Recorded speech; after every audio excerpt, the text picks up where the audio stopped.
canal Entre Capas Book. Inscreva-se, é de graça.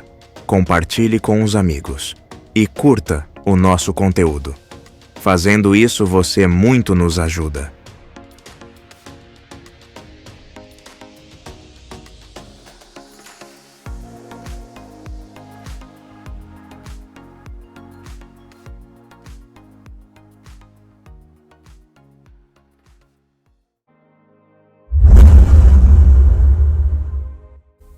(55) Ombrão de Esmeralda. Uma mulher senta e arranca os próprios olhos com as unhas. Filha de reis e ventos. A Vândala. Data: Palaivan, do ano de 1173. 73 segundos antes da morte. O indivíduo era um mendigo de certo renome, conhecido por suas canções elegantes.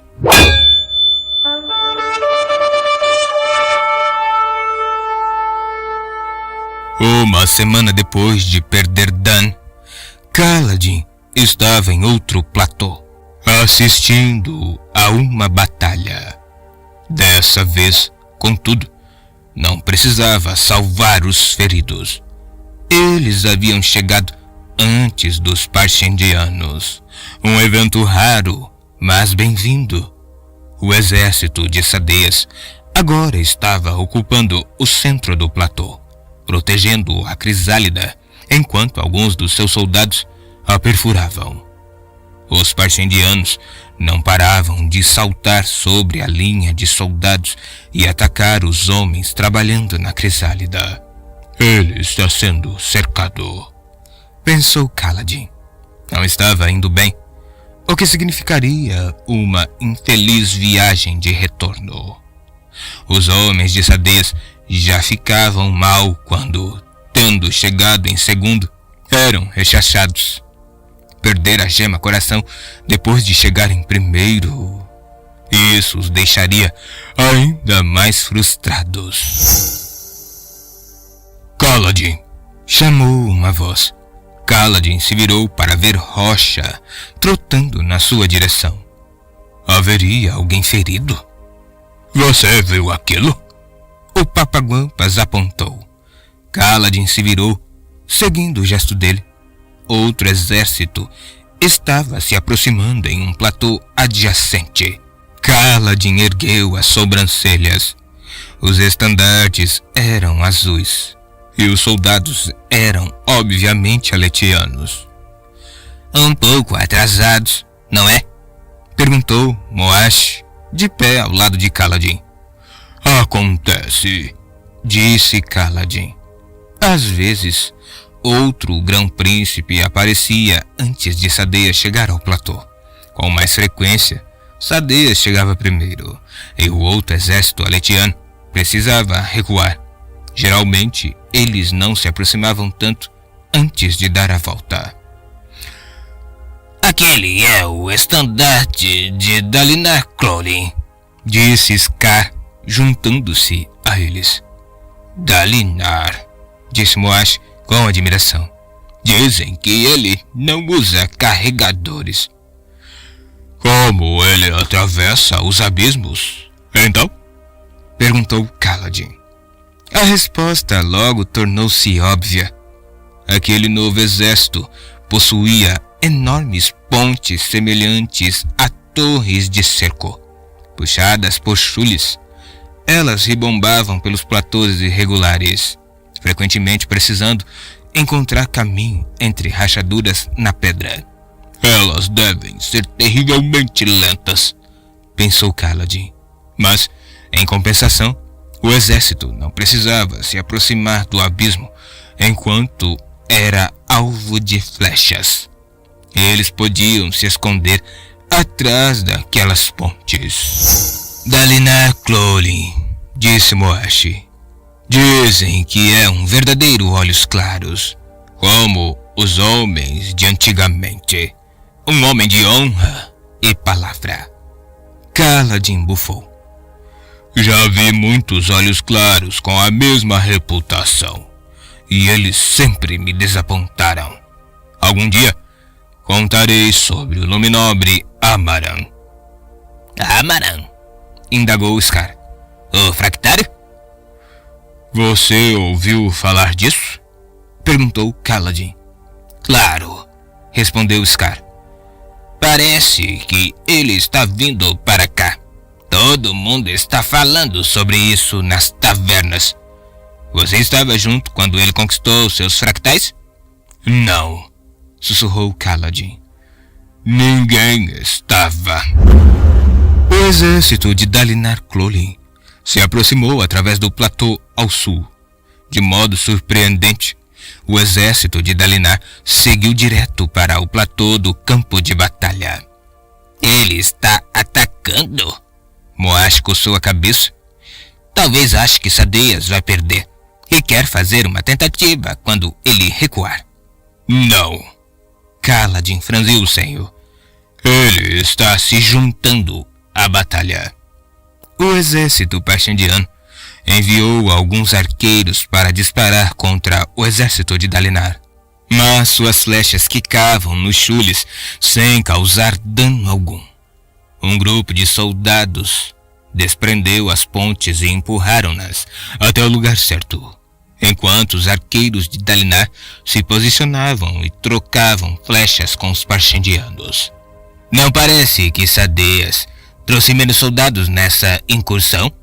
Indagou Sigizil, juntando-se ao grupo que fitava o exército de Dalinar. Talvez ele tenha planejado isso. Talvez por isso tenha se comprometido dessa forma, permitindo que os parshandianos o cercassem.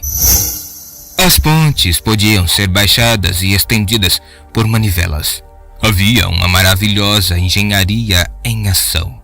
Enquanto elas se moviam, uma coisa decididamente estranha ocorreu. 2 fractários, provavelmente Dalinar e o filho, saltaram por cima do abismo e começaram a atacar os parshandianos. A distração permitiu que os soldados instalassem as grandes pontes e uma cavalaria pesada atravessou para ajudar. Era um método completamente diferente de realizar uma investida de ponte, e Kaladin começou a considerar as implicações. Ele realmente está se juntando à batalha, disse Moash. Acho que eles vão trabalhar juntos.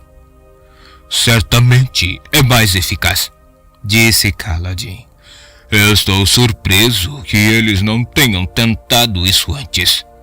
Tefit riu. É porque você não entende como os olhos claros pensam.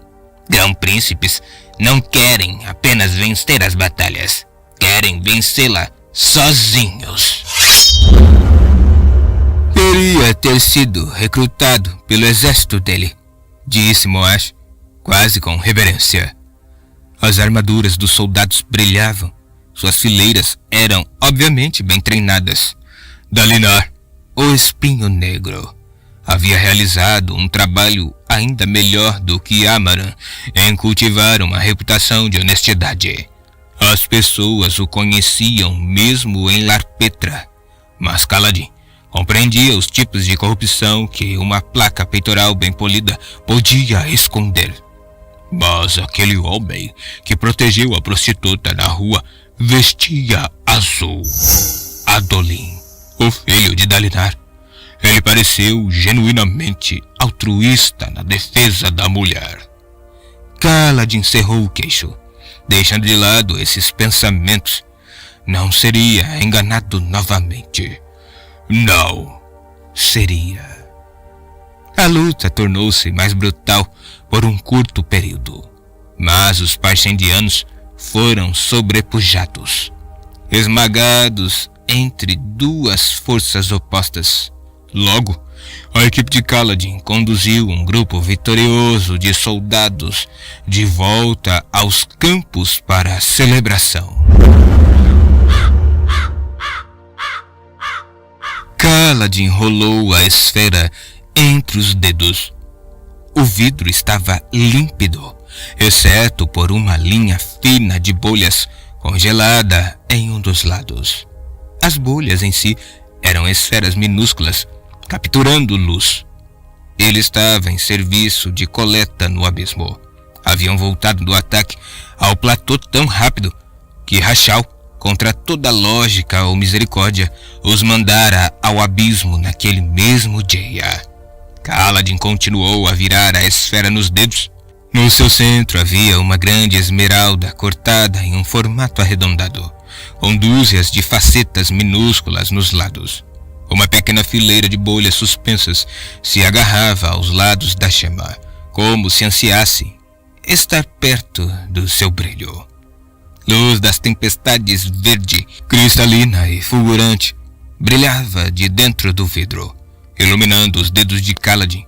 Um brom de esmeralda, a esfera de mais alta denominação, valia centenas de esferas menores.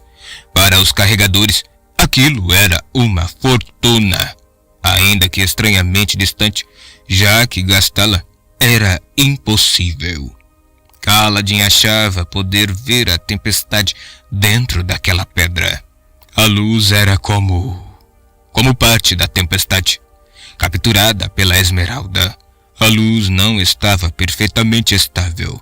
Só parecia firme em comparação com a oscilação da luz das velas, lanternas ou lâmpadas. Segurando-a de perto, Kaladin podia ver a luz se revolvendo furiosamente. "O que fazemos com isso?" perguntou Moash, ao lado de Kaladin. Rocha estava do seu outro lado. O céu estava encoberto, tornando-o mais escuro do que o normal ali no fundo. O clima frio recente havia recuado de volta à primavera, embora ainda estivesse desconfortavelmente gelado. Os homens trabalhavam de modo eficiente, recolhendo rapidamente lanças, armaduras, botas e esferas dos mortos. Devido ao tempo curto que receberam, e também por conta da exaustiva incursão de ponte de mais cedo, Kaladin havia decidido deixar de lado a prática da lança por aquele dia. Em vez disso, coletaram material e armazenaram um pouco ali mesmo no abismo, para ser usado para evitar punição na próxima vez. Enquanto trabalhavam, haviam encontrado um oficial olhos claros.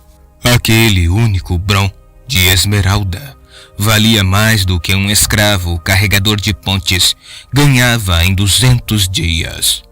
Na mesma bolsa, encontraram uma coleção de peças e marcos cujo valor somado chegava a um pouco mais que outro brom de esmeralda. Riqueza! Uma fortuna! Simples trocados para uns olhos claros. Com isso, poderíamos alimentar aqueles carregadores feridos por meses, disse Moash.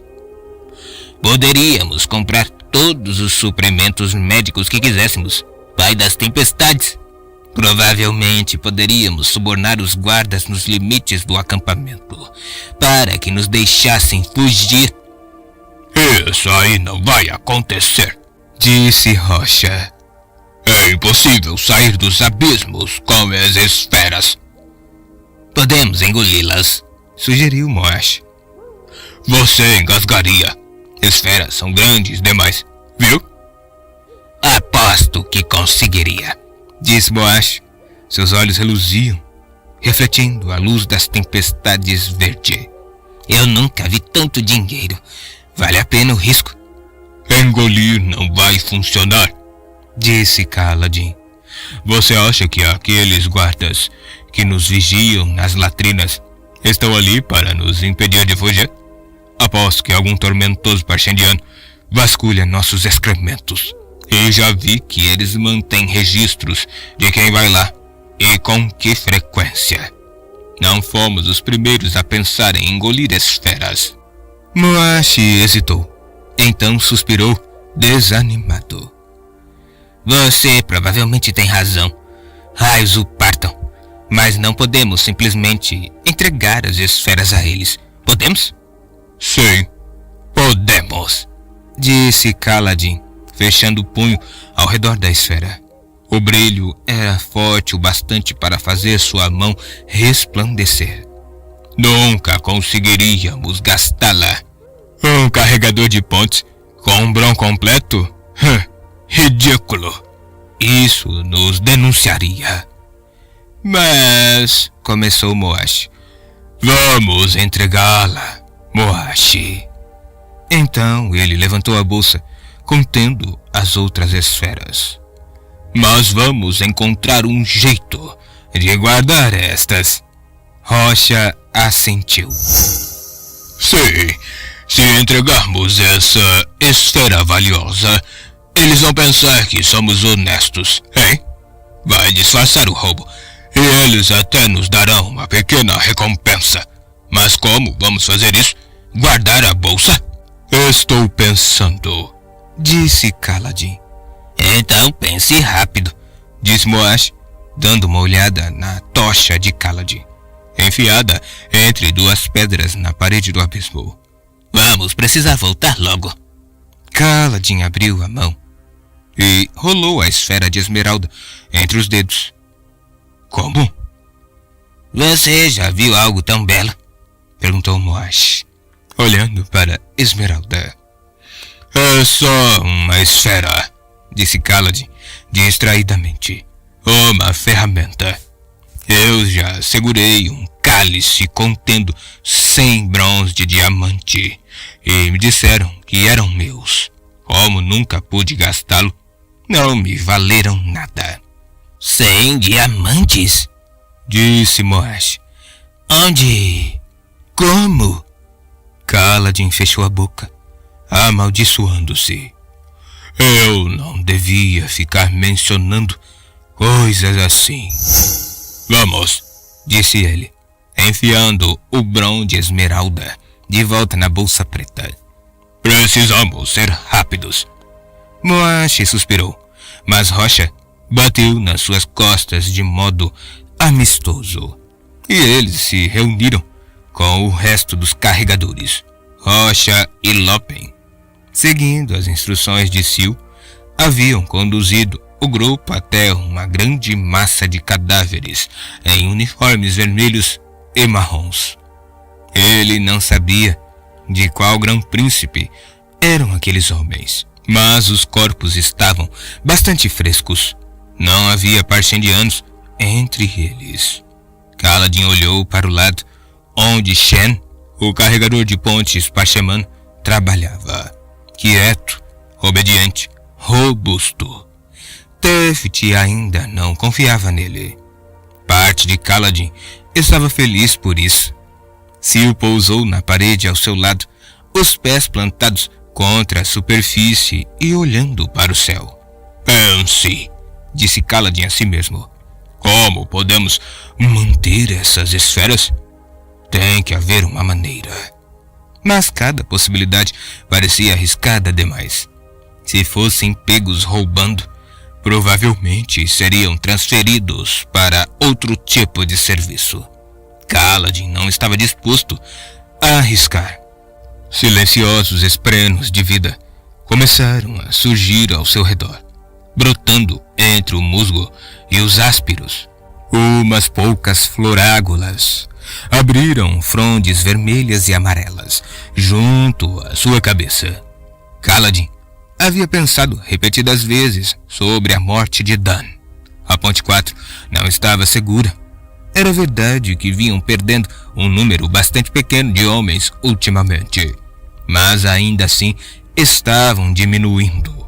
E cada incursão de ponte era uma chance de desastre total. Só seria necessário uma vez.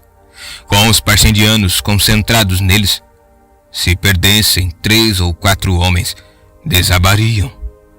As ondas de flechas seriam redobradas, abatendo todos. Era o mesmo problema de sempre. Aquele contra o qual Kaladin batia a cabeça dia após dia. Como proteger carregadores quando todos os outros os queriam expostos e em perigo?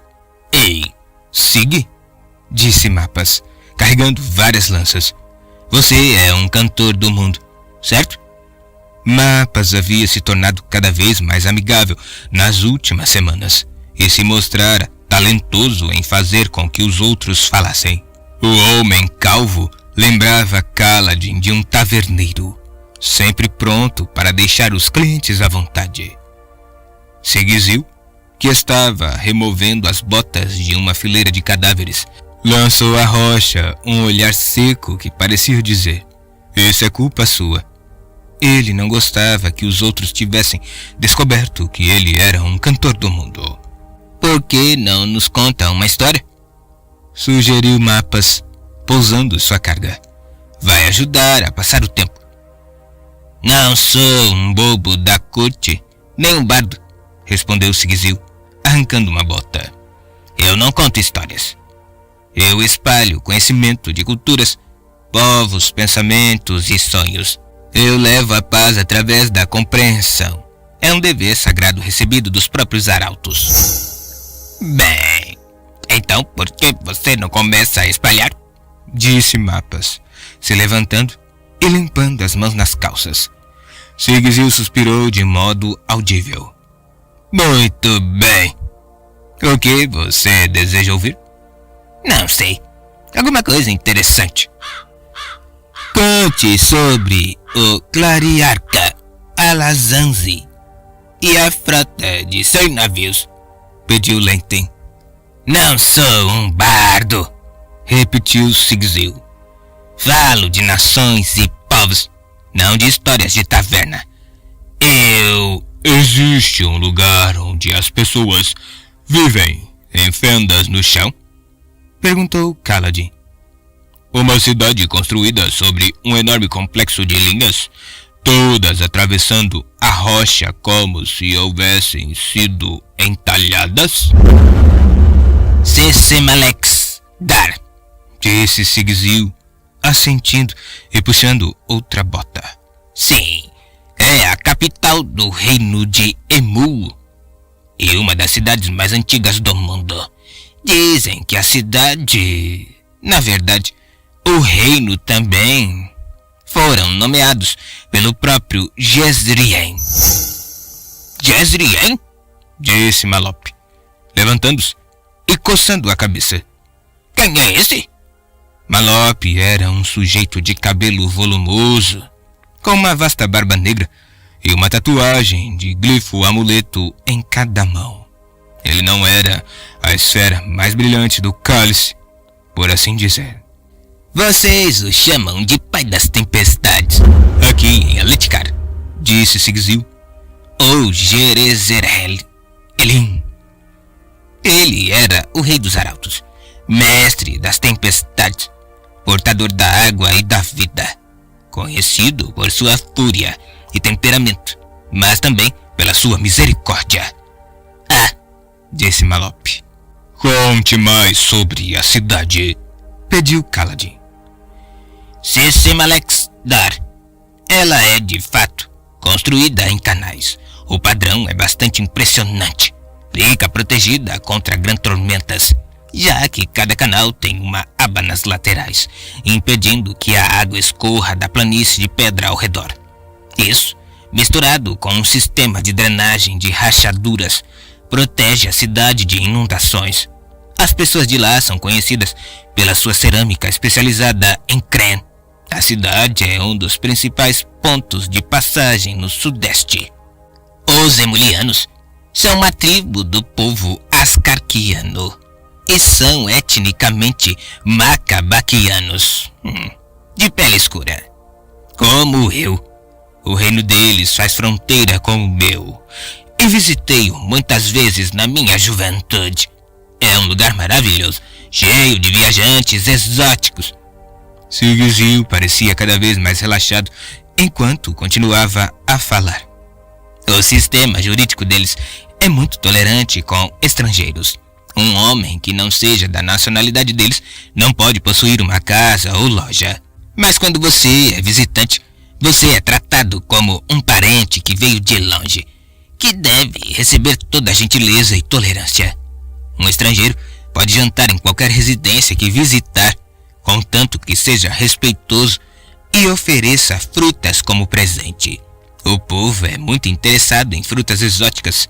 Eles adoram Jezrien, embora não o aceitem como uma figura da religião Vorin. Eles o chamam de único Deus. Os arautos não são deuses, zombou Teft.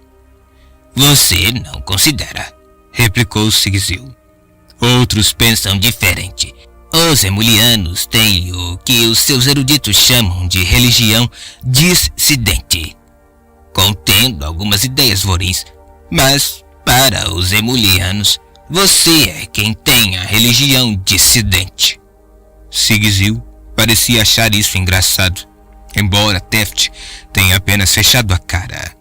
Sigizil continuou com mais e mais detalhes, falando sobre os vestidos e turbantes ondulantes das mulheres emulianas, das roupas preferidas dos homens, o gosto da comida salgada e a maneira de saudar um velho amigo, levando o indicador esquerdo à testa e se curvando respeitosamente. Sigizil sabia uma impressionante quantidade de informações sobre eles. Kaladin notou que o homem sorria melancolicamente às vezes, provavelmente recordando suas viagens.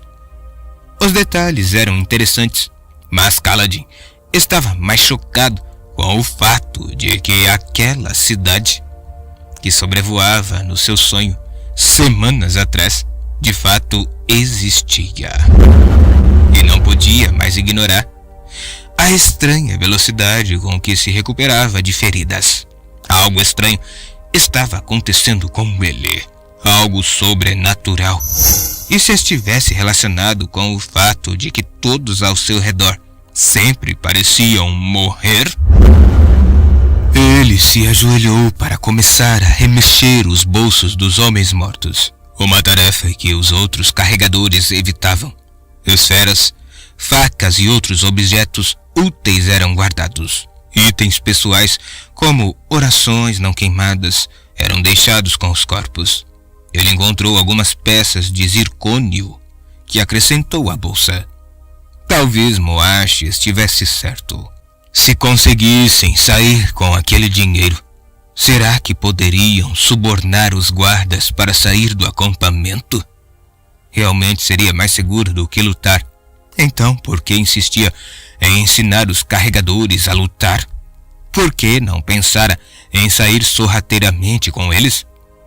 Havia perdido Dalit e os outros do seu esquadrão original no exército de Amaran. Será que estava tentando compensar o ocorrido, treinando um novo grupo de lanceiros? Buscava salvar homens que passara a amar? Ou era só uma maneira de provar algo a si mesmo? A sua experiência mostrara que homens que não sabiam lutar estavam em severa desvantagem naquele mundo de guerra e tormentas. Talvez fugir sorrateiramente fosse a melhor solução, mas ele sabia pouco sobre ser sorrateiro. Além disso, mesmo se fugissem escondido, Sadeas ainda mandaria tropas atrás deles. Os problemas os encontrariam. Fosse qual fosse o caminho, os carregadores teriam que matar para continuar livres. Ele fechou os olhos com força, lembrando-se de uma das suas tentativas de fuga, quando mantivera seus companheiros escravos livres por uma semana inteira, escondidos no mato. Por fim, foram pegos pelos caçadores do seu mestre. Foi quando ele perdeu Nauma. Nada disso tem a ver com salvá-los aqui e agora, disse Kaladin a si mesmo. Preciso dessas esferas. Sigizil ainda estava falando sobre os emulianos. Para eles, dizia o cantor do mundo, a necessidade de atacar um homem pessoalmente é grosseira. Eles fazem guerra do modo oposto de vocês, aletianos. A espada não é arma para um líder. Uma alabarda é melhor. Depois uma lança. E o melhor de tudo é um arco e flecha. Kaladin achou outro punhado de esferas, marcos celestes, no bolso de um soldado. Estavam presas em um pedaço envelhecido de queijo de porco, fragrante e mofado. Ele fez uma careta, catando as esferas e lavando-as em uma poça. Olhos claros usando lanças? Disse Dray. Isso é ridículo. Por quê? Indagou Sigizil, soando ofendido. Considero o costume dos emulianos interessante. Em alguns países, o ato de lutar é considerado desagradável. Para os chinos, por exemplo, se é preciso lutar com um homem, então você já falhou. Matar é, na melhor das hipóteses, uma maneira grosseira de resolver problemas. Você não vai ser como Rocha e se recusar a lutar, vai? Indagou Scar, lançando um olhar de raiva mal disfarçada para o Papaguampas. Rocha fungou e deu as costas ao homem mais baixo, ajoelhando-se para enfiar botas em saco grande. Não, disse Sigizil. Acho que todos nós podemos concordar que os outros métodos fracassaram. Talvez se meu mestre soubesse que ainda estou vivo, mas não, isso é tolice. Sim, vou lutar. E, se for preciso, a lança parece uma arma favorável. Embora eu honestamente preferisse colocar mais distância entre mim e meus inimigos. Kaladin franziu o seio. Você quer dizer com um arco? Sigizil assentiu. Entre meu povo, o arco é uma arma nobre. Você sabe como usá-lo? Infelizmente, não, admitiu Sigizil. Eu teria mencionado se possuísse essa habilidade. Kaladin se levantou, abrindo a bolsa e depositando as esferas com as outras. Havia algum arco entre os corpos? Os homens se entreolharam, vários deles balançando a cabeça. Raios, pensou Kaladin. A semente de uma ideia havia começado a brotar na sua cabeça, mas isso a matou. Recolham algumas dessas lanças, ordenou ele. Separe-as. Vamos precisar delas para treinamento. Mas temos que entregá-las, disse Malop. Não se não as levarmos para fora do abismo, disse Kaladin. Toda vez que viermos fazer a coleta, vamos separar algumas lanças e guardá-las aqui. Não deve levar muito tempo para que tenhamos o suficiente para praticar. Como vamos tirá-las daqui quando for a hora de escapar? Indagou Teft, esfregando o queixo. Lanças aqui embaixo não vão ajudar muito esses rapazes quando a luta de verdade começar. Vou encontrar uma maneira de subir com elas, disse Kaladin. Você diz coisas assim o tempo todo, observou Scar. Deixe disso, Scar, protestou Moash. Ele sabe o que está fazendo. Kaladin ficou atônito. Logo, Moash acabara de defendê-lo? Scar enrubesceu. Não me leve a mal, Kaladin. Estou só perguntando. Mais nada. Eu entendo. E Kaladin deixou a frase morrer quando Sil flutuou até o fundo do abismo na forma de uma fita enrolada. Ela pousou em um afloramento rochoso na parede, assumindo sua forma feminina. Encontrei outro grupo de corpos.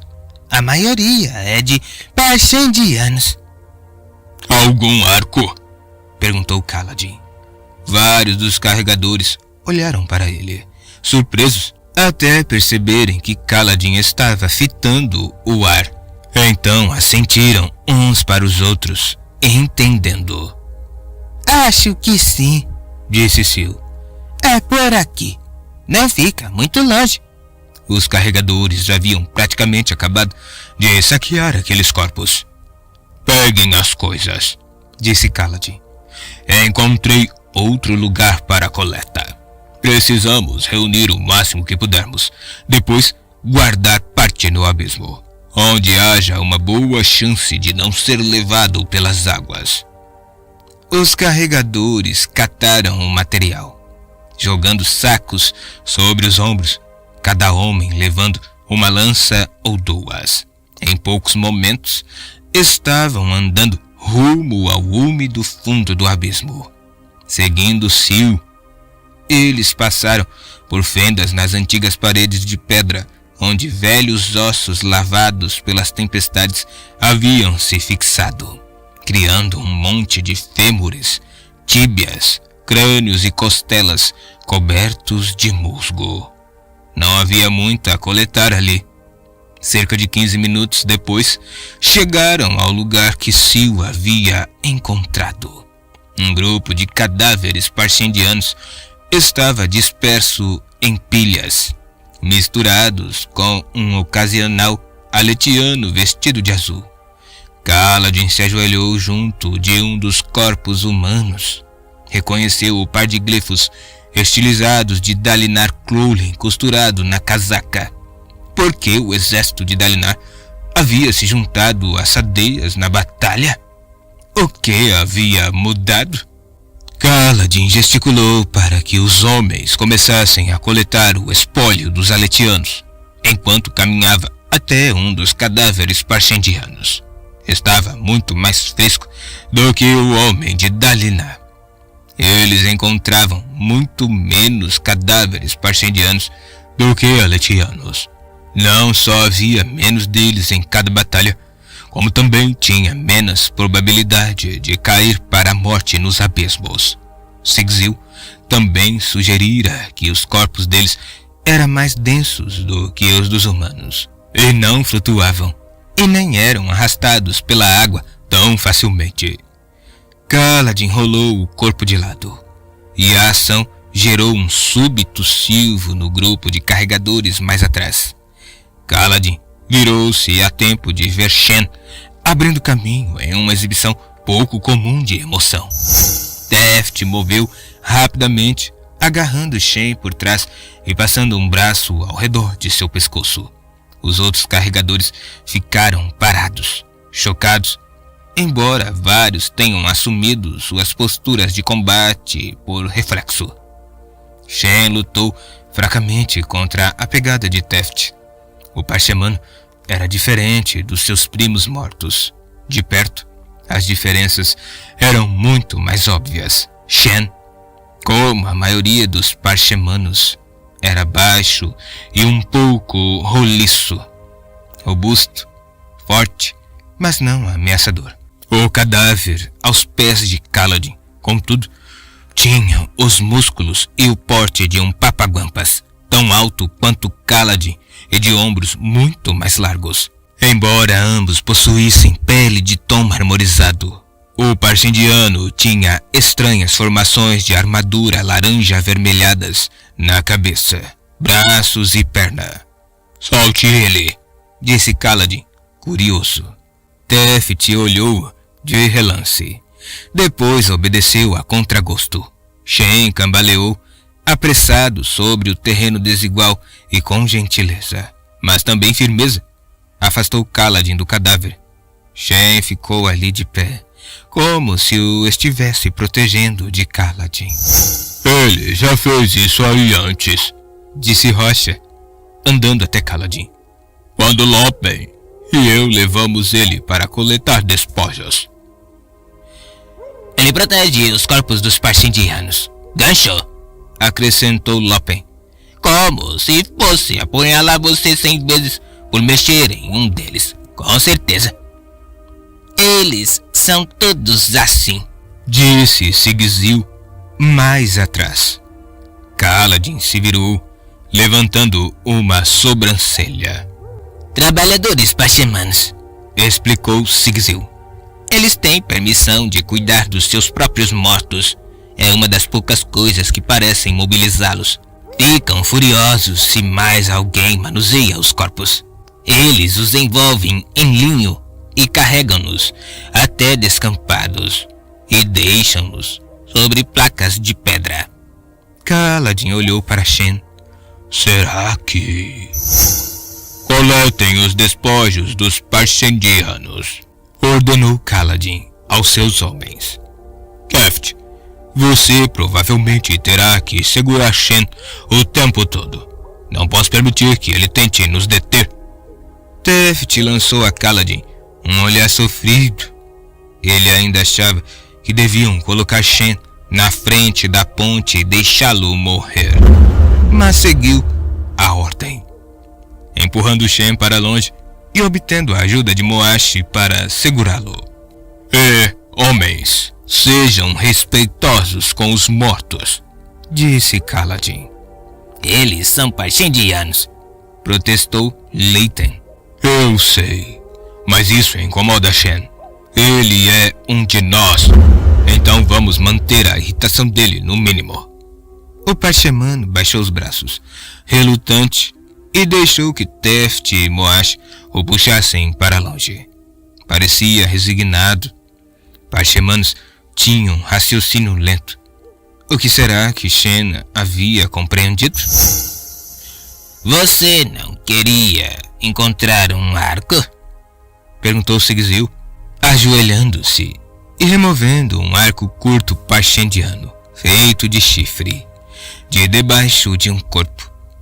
A corda sumiu. Tem outra na bolsa desse sujeito, disse Mapas, puxando algo da bolsa de um cinto de outro cadáver Parshendiano. Ainda pode estar boa. Kaladin aceitou a arma e a corda. Alguém sabe como usar um desses? Os carregadores se entreolharam. Arcos eram inúteis para caçar a maioria das feras com carapaças. Fundas funcionavam muito melhor. O arco só era realmente útil para matar outros homens. Kaladin olhou para Teft, que balançou a cabeça. Ele não havia treinado com um arco. Nem Kaladin.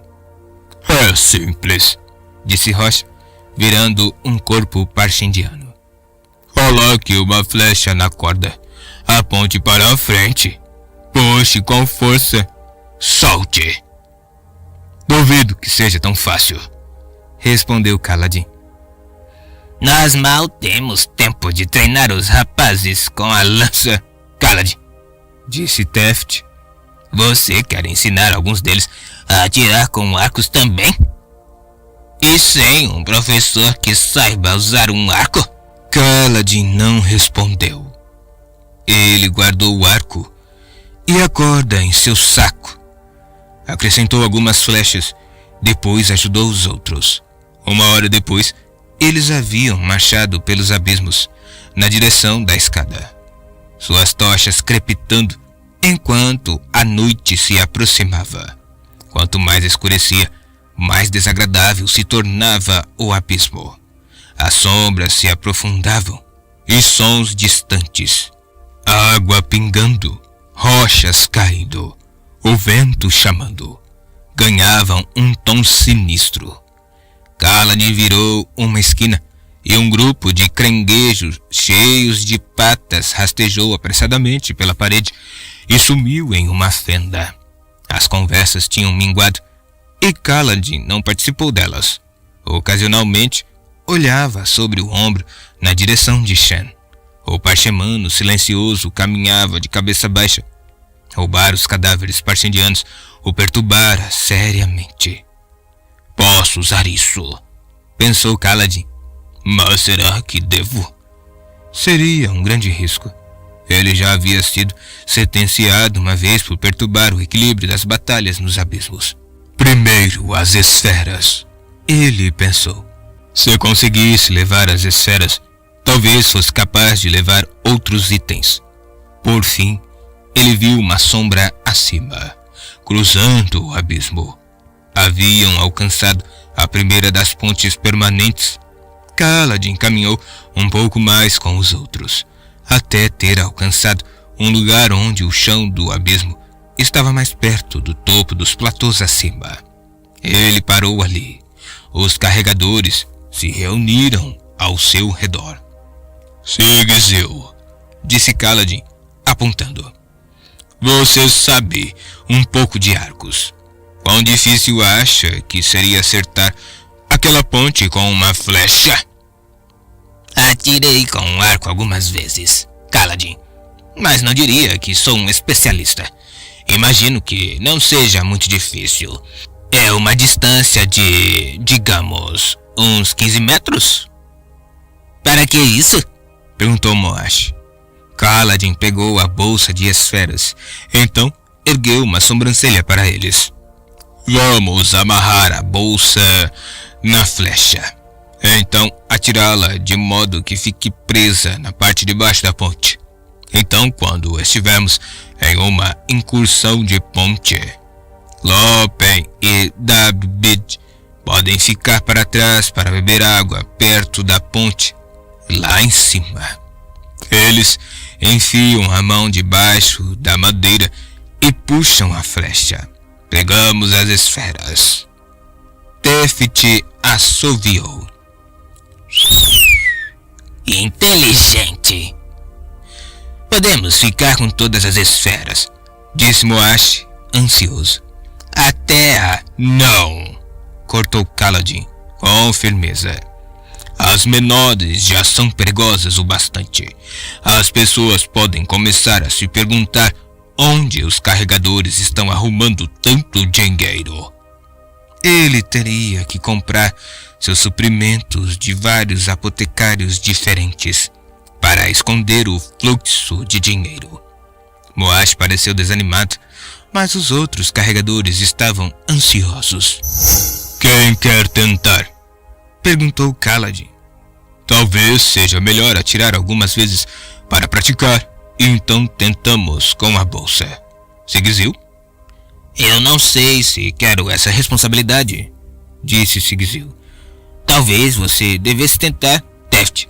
Tefti coçou o queixo. Claro, tudo bem. Quão difícil pode ser? Quão difícil? Perguntou Rocha subitamente. Kaladin olhou para o lado. Rocha estava parado, mais atrás do grupo, embora sua altura facilitasse identificá-lo. Seus braços estavam cruzados. Quão difícil, Tefti? Continuou Rocha. 15 metros não é tão longe, mas não é um tiro fácil. E fazer isso com uma bolsa de esferas pesada, amarrada à flecha? Você também vai ter que acertar a flecha perto da lateral da ponte, para que Lopen possa alcançá-la. Se errar, pode perder todas as esferas. E se os batedores perto das pontes notarem uma flecha vindo do abismo, vão achar suspeito, hein? Kaladin olhou de soslaio o Papagampas. É simples, ele dissera. Aponte para frente. Solte. Bem, disse Kaladin, vigiando Rocha com o canto do olho. Acho que teremos que arriscar.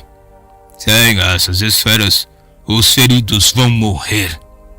Podemos esperar até a próxima incursão de ponte, disse Tefti. Amarrar uma corda à ponte e jogar para baixo. Depois amarrar a bolsa a ela na próxima vez. 15 metros de corda? Perguntou Kaladin secamente. Chamaria muita atenção comprar algo assim. Não, gancho, disse Lopen. Tenho um primo que trabalha em um lugar que vende corda. Poderia conseguir um pouco para você facilmente, com dinheiro. Talvez, disse Kaladin. Mas você ainda teria que escondê-la na liteira, depois pendurá-la no abismo sem que ninguém visse, e deixá-la pendurada por vários dias? As pessoas veriam. Os outros concordaram. Rocha parecia muito desconfortável. Suspirando, Kaladin pegou o arco e várias flechas. Vamos ter que arriscar, Tefti. Por que você não... pelo fantasma de Kali Kalim, murmurou Rocha. Me dá o arco aqui! Ele abriu caminho aos empurrões entre os carregadores, pegando o arco de Kaladin, que escondeu um sorriso. Rocha olhou para cima, julgando a distância na luz poente. Ele prendeu a corda no arco, depois estendeu uma mão. Kaladin entregou-lhe uma flecha. Ele nivelou o arco com o abismo e disparou. A flecha voou rapidamente, acertando a parede de pedra. Rocha sentiu para si mesmo, então apontou para a bolsa de Kaladin. Nós levamos só 5 esferas, disse Rocha. Mais que isso seria pesado demais. É loucura tentar mesmo com 5. Terra baixistas, bêbados de ar. Kaladin sorriu. Então contou 5 marcos de safira, que valiam juntos 2 meses e meio de pagamento para um carregador de pontes, e colocou-as em uma bolsa sobressalente. Ele entregou a bolsa para Rocha, que sacou uma faca e entalhou um sulco na haste da flecha, perto da ponta. Scar cruzou os braços e encostou-se contra a parede coberta de musgo. Isso é roubo, sabe? Sei, concordou Kaladin, olhando para Rocha. E não sinto nenhuma culpa em relação a isso. E você? Nem um pouco. Scar sorriu. Acho que se alguém está tentando te matar, qualquer expectativa quanto à sua lealdade são jogadas na tormenta. Mas se alguém fosse até gás... Os outros carregadores ficaram subitamente nervosos. E não foram poucos os olhos que se voltaram para Shen. Embora Kaladin pudesse perceber que Scar não estava pensando no Pachamano. Se um dos carregadores fosse trair o grupo, poderia ganhar uma recompensa. Talvez devêssemos colocar um vigia, sugeriu Dreyer. Sabe, para ter certeza de que ninguém vai escapulir para falar com Gás. Nada disso, disse Kaladin. O que a gente ia fazer? Nos trancarmos no barracão, tão desconfiados que nunca conseguiríamos fazer nada?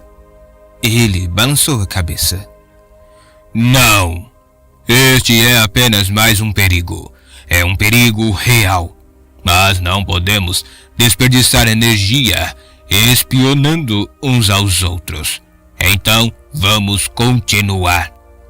Scar não pareceu convencido. Nós somos a Ponte 4, declarou Kaladin com firmeza.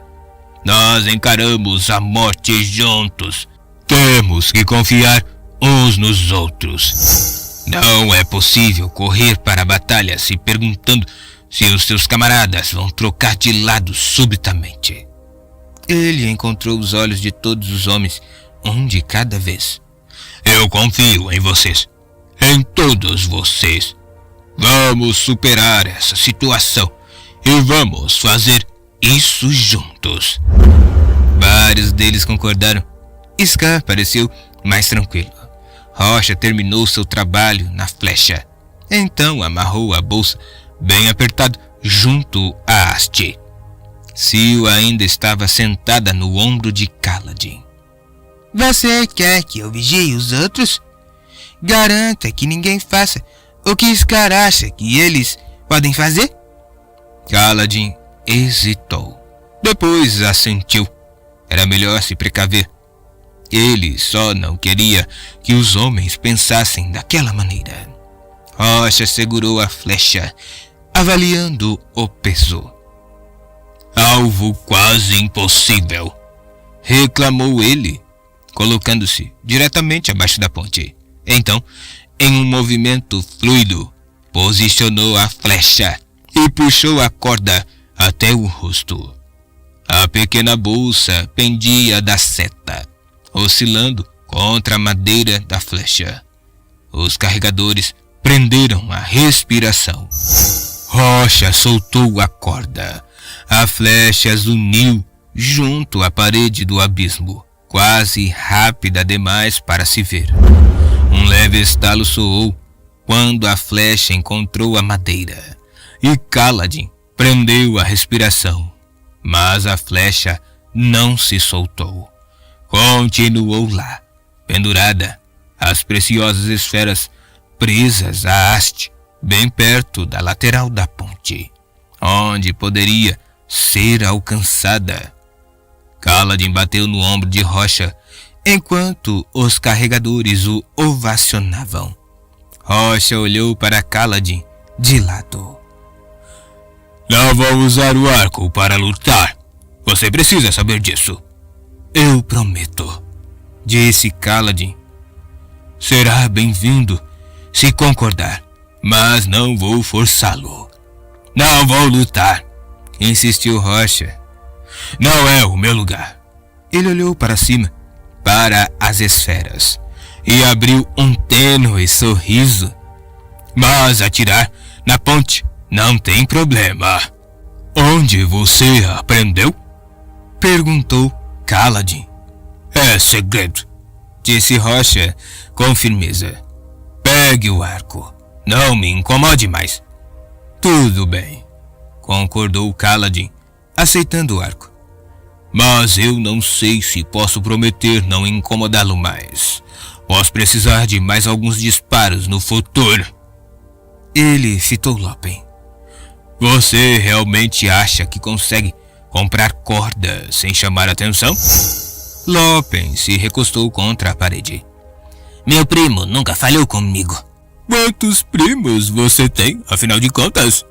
Perguntou Jax sem orelha. Primos nunca são demais, disse Lopen. Bem, vamos precisar dessa corda, disse Kaladin, um plano começando a surgir na sua mente. Faça isso, Lopen. Vou conseguir troco dessas esferas para pagar por ela.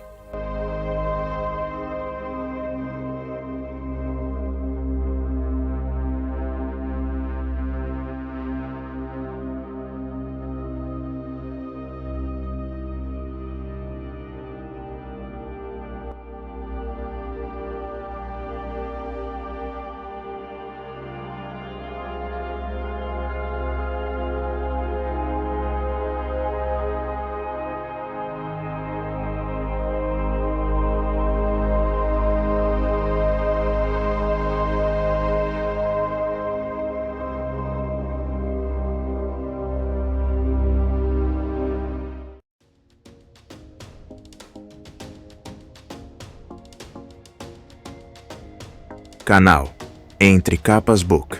Inscreva-se, é de graça. Compartilhe com os amigos. E curta o nosso conteúdo. Fazendo isso, você muito nos ajuda.